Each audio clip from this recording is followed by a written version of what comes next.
Awal berdirinya pendidikan kedokteran di Indonesia berkaitan dengan pemberantasan berbagai penyakit menular seperti tipes, kolera, disentri, dan lain sebagainya yang tersebar di daerah Banyumas dan Purwokerto pada tahun 1847. Wabah penyakit tersebut tidak dapat diberantas oleh tenaga medis pemerintahan Hindia Belanda yang jumlahnya terbatas. Begitu juga dengan cara pengobatan yang telah ada pada waktu itu.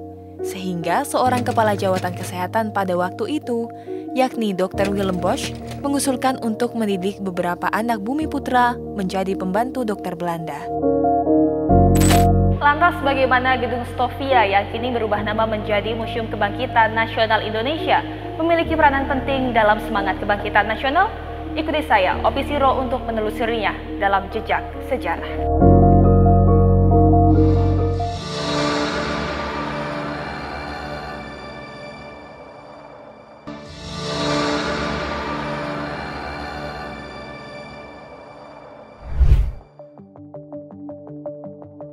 Pada tahun 1849, Gubernur mengeluarkan keputusan untuk mendidik 30 pemuda yang berasal dari Jawa, di mana para pemuda ini harus memiliki kecakapan komunikasi dalam bahasa Jawa dan juga bahasa Melayu yang mumpuni. Selain itu, mereka harus berasal dari keluarga yang baik-baik. Mereka nantinya akan dijadikan sebagai dokter pribumi dan juga vaksinator. Lalu di tahun setelahnya, yakni di tahun 1851, tepatnya di bulan Januari, barulah didirikan Sekolah Jawa dengan masa pendidikan selama 2 tahun. Pada 5 Juni 1853, Sekolah Dokter Jawa meluluskan 11 pelajar dan menyandang gelar Dokter Jawa. Mereka dipekerjakan sebagai mantri cacar, diperbantukan di rumah sakit, dan membantu dokter militer merangkap dokter sipil. Sejak tahun 1856, Sekolah Dokter Jawa mulai menerima murid yang berasal dari luar Pulau Jawa, yaitu dari Minangkabau atau Sumatera dan Minahasa atau Sulawesi. Pendidikan Sekolah Dokter Jawa terus berkembang. Jumlah siswa dibatasi 50 orang. Perubahan ini bertujuan untuk meningkatkan kualitas para dokter sehingga mampu bekerja sendiri di bawah pengawasan dokter Belanda dan kepala pemerintahan daerah. Namun pengabdian para dokter lulusan Sekolah Dokter Jawa di masyarakat mendapat penolakan dari beberapa dokter Belanda. Sehingga sejak tahun 1864, pemerintah kolonial mencabut wewenang praktek dokternya dan memperkerjakan mereka sebagai mantri cacar. Tahun 1899, atas usul Dr. H.F. Roll, dibangun gedung baru. Pembangunan gedung ini mendapatkan bantuan dari 3 orang pengusaha Belanda dari Delhi, yaitu P.W. Jansen, Janin Hughes, dan H.C. van den Honert. Pada 1 Maret 1902, gedung baru tersebut mulai resmi digunakan untuk Stovia, School tot Opleiding van Inlandse Artsen, yaitu Sekolah Kedokteran Bumi Putra. Munculnya Stovia menandai berakhirnya Sekolah Dokter Jawa. Selama menjalani pendidikan, pelajar Stovia diharuskan tinggal di dalam asrama yang menerapkan sikap disiplin dan tanggung jawab yang ketat. Pada 1909, Stovia berhasil meluluskan muridnya. Untuk mereka yang mengakhiri pendidikan dengan baik, di Stovia tidak lagi bergelar Dokter Jawa, melainkan Inlandse Arts atau Dokter Bumi Putra. Mereka berwenang mempraktekkan ilmu kedokteran seluruhnya, termasuk kebidanan. Pada tahun 1925, gedung Stovia lama tidak lagi dimanfaatkan untuk kegiatan pembelajaran Sekolah Kedokteran Bumi Putra, tapi menjadi tempat pendidikan untuk mulo atau setingkat SMP, AMS setingkat SMA, dan Sekolah Asisten Apoteker. Dan masuknya bala tentara Jepang pada tahun 1942 mengakhiri penggunaan gedung Stovia sebagai tempat kegiatan pembelajaran. Gedung Stovia lama pun akhirnya diubah fungsinya menjadi asrama pelajar. Lantas bagaimana sejarahnya gedung ini dapat menjadi saksi ataupun bukti semangat perjuangan nasionalisme di Indonesia? Ikuti terus selengkapnya dalam Jejak Sejarah.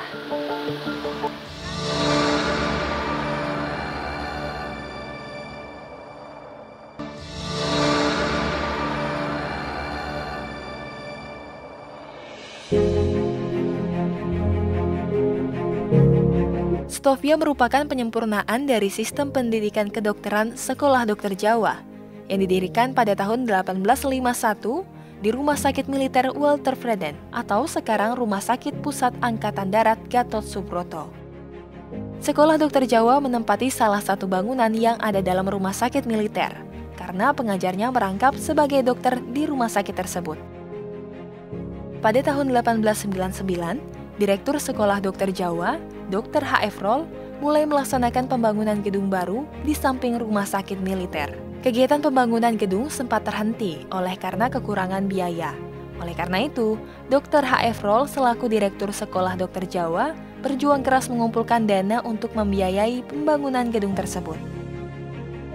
Pak Rubisi, selamat pagi Selamat Pak pagi, Fauzi. Mbak. Fauzi, gimana kabarnya? Alhamdulillah baik. Alhamdulillah. Fauzi, yang saja kita kemarin nih, hari ini kita akan muter-muter di Museum Kebangkitan Nasional. Oke. Kita kemana dulu nih Pak? Kita bisa ke ruang sana Mbak untuk melihat tata pamer Museum Kebangkitan Nasional. Boleh.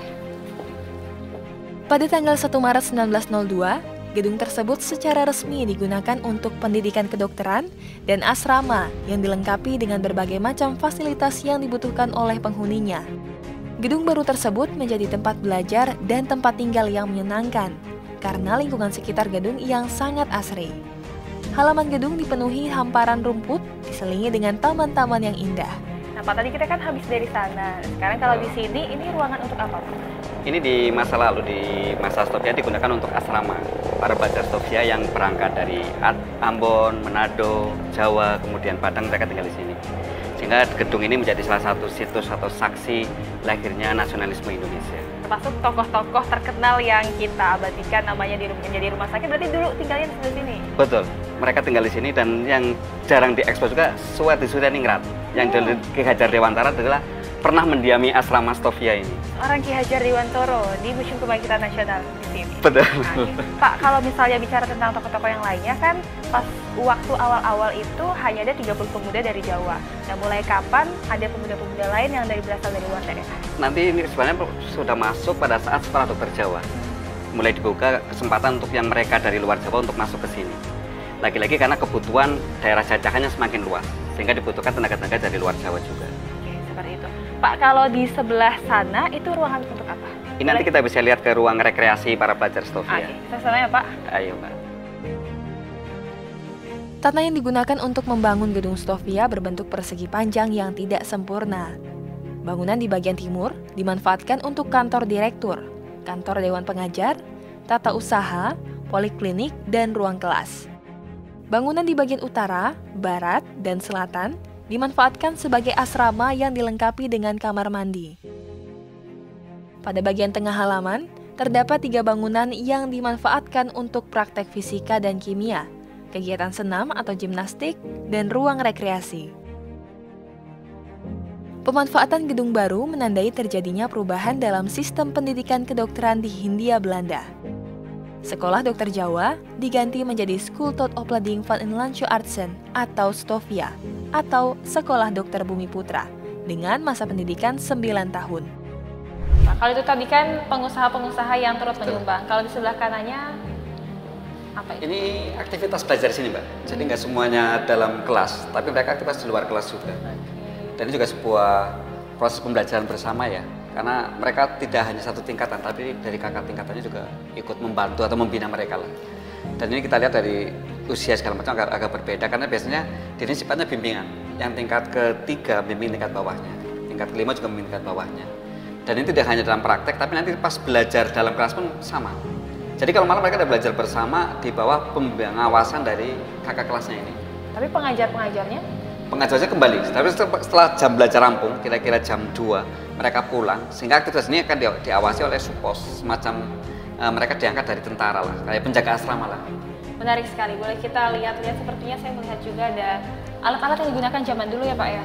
Betul, ini sebenarnya kalau kritik juga buat kami sih Mbak, kalau alat sebenarnya alat-alat kekinian ya. Kalau dilihat mungkin banyak lebih familiar juga kan di kesehatan. Ini kekinian, hanya tadi cerita kita tadi nyambung tadi, sumbangan dari Museum Kesehatan yang sebagian bagian sana, sebagian di sini. Kalau bicara peralatan nanti periode Stovia sini, kira-kira 1902 sampai 1926 itu sangat terbatas sekali. Dan data-data yang besar seperti ini nih, itu narasinya pun kami agak gagap untuk menuliskannya. karena coba kita telusuri itu sudah tidak digunakan. Bahkan kami juga pernah mengundang guru besar dari UI ya untuk mencoba yang lebih sepuh, harapannya bisa mendeteksi hal tadi, ternyata mereka nggak kenal juga. Baik, sekarang kita ke selanjutnya kali ya Pak, ada hasil karya pelajar Stovia saya lihat di sana. Betul, ini didapatkan di Leiden ini Mbak. Leiden Belanda? Iya betul. Ketika di sana kita dikenalkan dengan arsip-arsipnya, tentang arsip dari karya pelajarnya sangat luar biasa, usia seperti itu tahun segitu ya, berarti kan tahun awal abad 20 itu bisa menggambar. Oh ini gambar tulisan Iya tangan. betul, tulisan tangan ini, gambar tangan. Karena salah satu tutornya harus membantu membuat organ tubuh sama peta. Sehingga mereka nanti sudah kenal, saya akan ditugaskan di mana, sudah tahu wilayahnya masing-masing. Dan berarti ini di daerah Jawa saja ya Pak ya, atau gimana? Seluruh Nusantara Mbak, karena mereka akan dikirim ke beberapa pelosok ya, nggak hanya semuanya di Jawa. Makanya beberapa nama rumah sakit seperti tadi kita singgung di sana, rumah sakit di luar Jawa pun banyak menggunakan nama Jawa karena tadi. Contohnya Wahidin, nama Wahidin kan dipakai untuk rumah sakit di Makassar. Karena sepertinya di sana sendiri dokumentasi tentang Stovia itu sangat komplit ya. Kayaknya menjadi salah satu pusat perhatian mereka. Karena mau nggak mau juga kadang ada narasi yang dibangun sama Belanda bahwa mereka tidak menjajah tapi membudayakan bangsa Indonesia. Sehingga beberapa karya yang kira-kira bisa menjadi legitimasi untuk statement itu mereka jaga dengan baik. Kalau gitu coba kita ke ruangan selanjutnya. Oke Mbak. Pelajar Stovia yang sudah menyelesaikan pendidikannya mendapat gelar Inlas Art atau Dokter Bumi Putra. Mereka diangkat menjadi pegawai pemerintah dan ditempatkan di daerah-daerah terpencil untuk mengatasi berbagai macam penyakit menular. Dokter-dokter muda ini akan dibekali dengan tas kulit yang berisi alat-alat kedokteran dan uang saku untuk perjalanan menuju lokasi tugas. Jumlah pelajar Stovia terus bertambah, dan untuk menyesuaikan dengan perkembangan zaman, maka perlu dibangun gedung baru sebagai tempat pendidikan dan praktek pelajar Stovia. Tahun 1919, berdiri Rumah Sakit Centralburgerlijk Ziekenrichting di Salemba yang dipimpin oleh Dr. Huskov. Di rumah sakit inilah dijadikan sebagai tempat praktek pelajar Stovia karena sarana dan prasarananya yang lebih lengkap dan modern. Pada 5 Juli 1920, secara resmi seluruh kegiatan pendidikan Stovia dipindahkan ke Jalan Salemba yang sampai sekarang dikenal dengan Fakultas Kedokteran Universitas Indonesia. Nah, Pak Fauzin, kalau di sini berarti ruang apa ini, Pak? Boleh jelaskan sedikit di sini? Ini ruang memorial karena peristiwa 20 Mei terjadi di ruangan ini. Yaitu pada saat pelajar Stovia, mereka yang ada di belakang kita, mendirikan organisasi Budi Utomo. Sehingga ini sebuah proses rekonstruksi kira-kira terjadinya seperti ini ketika 20 Mei itu. Yang kita peringati sebagai Hari Kebangkitan Nasional ya, Iya, Pak? betul. Di sini ada, apa kita bilangnya? Patung pelajar Stovia. Patung pelajar Stovia, apakah ini menggambarkan sosok ini siapa gitu, Pak? Jadi representasi dari pelajar Stovia yang digambarkan sebagai anak usia belasan tahun. Sekaligus pesan ke masyarakatnya berulang-ulang perlu kita sampaikan bahwa awal pergerakan dipelopori oleh para pelajar Stovia yang usianya belasan tahun. Artinya bahwa sebuah cambuk bagi generasi muda sekarang untuk berkarya demi bangsanya. Berkarya demi bangsanya. Di ruang ini adalah ruang bersejarah berarti ya Pak. Kalau gitu kita boleh lihat-lihat ruangan lainnya Pak. Ayo Mbak.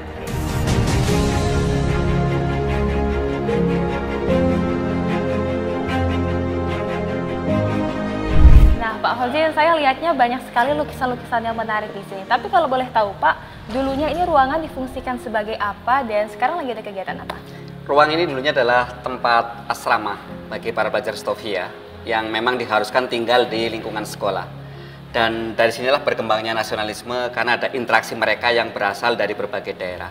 Dan saat ini kita lihat bersama bahwa ini adalah pameran lukisan dari perkumpulan pelukis yang mencoba merespon kebangkitan di masa datang. Dan dalam waktu yang pendek adalah kebangkitan dari pandemi. Sehingga ini karya dengan berbagai macam tema yang diharapkan mengajak masyarakat untuk bangkit untuk Indonesia. Bangkit bersama dari pandemi dalam bentuk karya-karya yang dituliskan oleh para pelukisnya. Baik, kalau gitu Pak Fauzin, saya selanjutnya mau cari tahu nih tentang tokoh-tokoh Stovia yang dulu pernah bersekolah di sini. Boleh jelaskan nanti Pak? Boleh Mbak, ini tema yang sangat menarik untuk dibahas dan disampaikan kepada generasi muda. Baik, kalau gitu pemirsa ikuti perjalanan kita terus di Museum Kebangkitan Nasional Indonesia.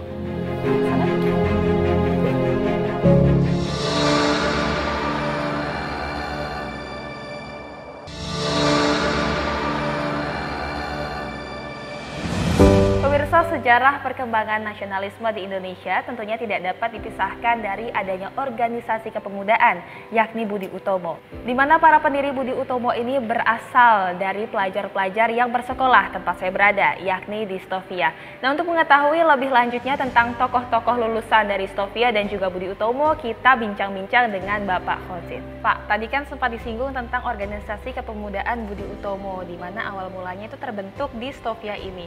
Boleh dijelaskan sedikit Pak, apa yang mendasari para pelajar-pelajar pada saat waktu itu untuk membentuk Budi Utomo ini dan sejarah singkatnya? Jadi Budi Utomo itu terlahir dari ini Mbak, sebuah keprihatinan terhadap kondisi masyarakat pada masa itu. Sehingga muncul seorang sosok Wahidin Sudirohusodo, seorang alumni dokter Jawa, yang menggagas tentang adanya study form atau dana belajar untuk pelajar yang tidak mampu ini. Dan beliau singgah ke gedung ini saat perjalanan menuju Banten. Dan disitulah beliau bersosialisasi dengan pelajar Stovia, sehingga mereka memutuskan untuk membentuk sebuah wadah untuk badan tersebut. Sehingga nanti di 20 Mei 1908, para pemuda mendirikan organisasi Budi Utomo. Dan yang sangat luar biasa adalah organisasi ini didirikan oleh pelajar yang usianya belasan tahun. Ini yang kadang sejarah lupa menyampaikannya, bahwa awal pergerakan nasional dimulai oleh para pelajar yang usianya belasan tahun, yang dipimpin oleh seorang Sutomo. Lalu untuk peran tokoh-tokoh yang lainnya seperti Dr. Wahidin Sudirohusodo dalam pembentukan Budi Utomo ini? Jadi karena menyadari ya kondisi kita belum merdeka pada masa itu, sehingga yang boleh ikut dalam deklarasi Budi Utomo adalah pelajar tidak semuanya, tapi hanya pelajar tingkat atas. Sehingga pelajar tingkat bawah tidak dilibatkan dalam peristiwa itu.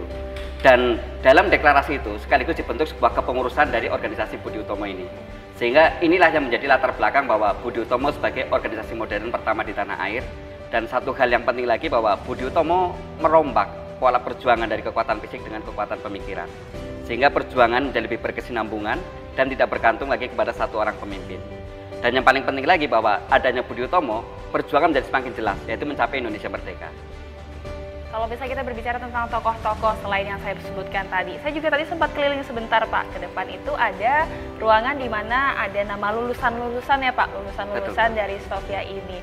Nah, dan saya juga nggak asing tadi, nama-nama tersebut adalah nama-nama rumah sakit, seperti Cipto Mangunkusumo, kemudian Sutomo dan lain sebagainya. Mungkin boleh diceritakan cerita menarik di baliknya sampai nama-nama tersebut dijadikan nama rumah sakit.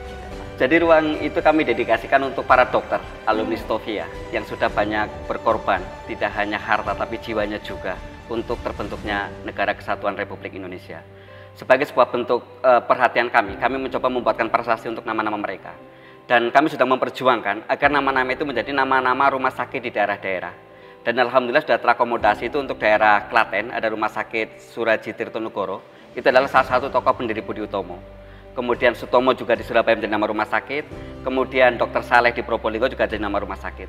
Dan usulan ini berangkat dari kesepakatan masyarakat yang merasa diuntungkan dengan kehadiran beliau-beliau ketika berdinas di sana. Karena kalau dari catatan sejarah yang pernah kita kaji, bahwa mereka itu tidak hanya menjadi seorang dokter, tapi menjadi tokoh panutan di masyarakat. Dan situs-situs terkait dengan dokter itu masih ada sampai sekarang. Contoh konkret ketika kita ke Probolinggo, itu ada rumahnya Dr. Saleh, yang tidak hanya sebagai tempat praktek, tapi sebagai tempat penampungan untuk masyarakat yang tidak mampu. Dan yang sangat luar biasa ya untuk belajar untuk dokter-dokter saat ini, dokter alumni Stovia ketika praktek itu tidak memungut biaya. Sehingga kalau kita lihat kajian kami dari Dr. Sutomo dan Dr. Saleh, itu di ruang tengahnya hanya ada kotak untuk menaruh uang bayaran. Yang mampu menaruh uang, yang tidak mampu mengambil uang. Sementara kondisi masyarakat pada masa itu adalah masyarakat tidak mampu, sehingga kotak itu akan senantiasa kosong. Kenapa? Karena memang itulah dedikasi mereka untuk bangsa dan negara. Tidak materi yang mereka kejar, tapi sebuah kebahagiaan bersama, yaitu tercapainya masyarakat yang sejahtera. Ternyata di balik nama tokoh tersebut dijadikan nama rumah sakit dan filosofinya tersendiri ya Pak ya? Betul. Jadi ada kira-kira berapa banyak yang nama-nama yang tertulis di prasasti yang di depan tadi? Itu kami munculkan, itu sekitar 120 nama yang berdasarkan data dari buku Genes Gundike Stovia itu. Yang sudah terrealisasikan menjadi nama rumah sakit kira-kira sudah berapa persennya? Itu masih butuh perjuangan keras sepertinya dan perlu butuh dukungan dari segala komponen yang nggak hanya dokter, Pemda dan seterusnya. Karena baru sekitar 10%-an nama-nama yang ada itu menjadi nama rumah sakit. Dan ini butuh perjuangan, karena biasanya untuk merubah nama itu membutuhkan perjuangan yang cukup berat ya, karena harus ada persetujuan dari Dewan Perwakilan Rakyat Daerah masing-masing kabupaten atau kotanya. Terus Pak, terkait dengan nama-nama yang tersebar di daerah-daerah tersebut, apakah memang tadinya kan Dr. Sutomo menjadi nama rumah sakit di Surabaya, apakah memang karena beliau mengabdi di sana atau seperti apa? Kalau penamaan rumah sakit, itu usulan dari yang sekarang banyak dipercaya oleh teman-teman dokter Bhinneka. Mereka mencoba menggagas bahwa mereka akan nama Dr. Alun Stovia menjadi nama rumah sakit. Dan itu lagi-lagi sepersetujuan Pemda, tidak ujuk-ujuk diusulkan. Tapi jelas ada riwayat atau ada kajian sejarahnya bahwa beliau-beliau yang namanya muncul di situ, setidaknya pernah praktek di rumah sakit itu. Dan cukup lama mengabdi di daerah itu. Sehingga biasanya Pemda dengan landasan itulah mereka berkenan untuk merubah nama rumah sakit itu menjadi nama rumah sakit yang berbasis pelajar-pelajar alumni Stovia itu. Ya, menjadi apresiasi bagi para tokoh-tokoh terdahulu. Pak, saya juga mau tanya nih terkait dengan program-program yang ada di Museum Kebangkitan Nasional. Kalau sekarang, zaman sekarang, untuk menarik minat ataupun program-program yang sudah berjalan di Museum Kebangkitan Nasional ini apa saja? Jadi sejak 2022, tahun ini juga, kami mendeklarasikan sebagai rumah kebangkitan. Sehingga kebangkitan nasional tidak dimaknai secara sempit sebagai peristiwa politik, tapi kebangkitan dalam semua aspeknya. Sehingga kami akan mencoba memasukkan kebangkitan kebudayaan, pertanian, pangan, dan sebagainya, yang intinya berkontribusi besar terhadap kesejahteraan masyarakat. Sehingga ruang-ruang yang ada di museum ini akan menjadi ruang masyarakat beraktivitas, terkhusus untuk kegiatan pengembangan ilmu pengetahuan dan pemajuan objek kebudayaan. Sehingga baik halaman maupun ruang-ruang yang ada di dalamnya bisa digunakan untuk kegiatan tersebut. Tidak hanya sebatas untuk kebangkitan politik, betul, tapi juga kebangkitan untuk di bidang lainnya, olahraga, pendidikan, kebudayaan, dan ilmu pengetahuan. Betul. Itu. Bahkan untuk yang terbaru kita saat ini, kita ada pameran coba mengakomodasi teman-teman dengan kebutuhan khusus. Sehingga kalau teman-teman berkenan nanti bisa melihat pameran yang akan berlangsung dari 20 Mei sampai 18 Juni tentang retrospeksi 1 abad Taman Siswa. Kita mengakomodasi teman-teman berkebutuhan khusus. Mereka ternyata punya kompetensi yang sangat luar biasa ketika diberi saluran yang tepat. Sehingga di ruang pamer kami saat ini sedang disajikan pameran mereka dalam bentuk lukisan ataupun karya-karya instalasi karya teman-teman atau saudara kita yang autis atau berkebutuhan khusus. Nanti ini tandanya Museum Kebangkitan Nasional bisa dinikmati oleh semua usia, semua kalangan. Dan pemirsa, tentunya program-program yang dilaksanakan di Museum Kebangkitan Nasional ini diharapkan dapat meningkatkan minat masyarakat dan juga meningkatkan wawasan kebangsaan bagi kita generasi muda. Setelah menelusuri Museum Kebangkitan Nasional Indonesia ini, tentunya semoga kedepannya semangat nasionalisme kita akan semakin meningkat. Dan ini juga pesan kita bagi para generasi muda agar tetap meningkatkan semangat nasionalisme. Inilah Jejak Sejarah.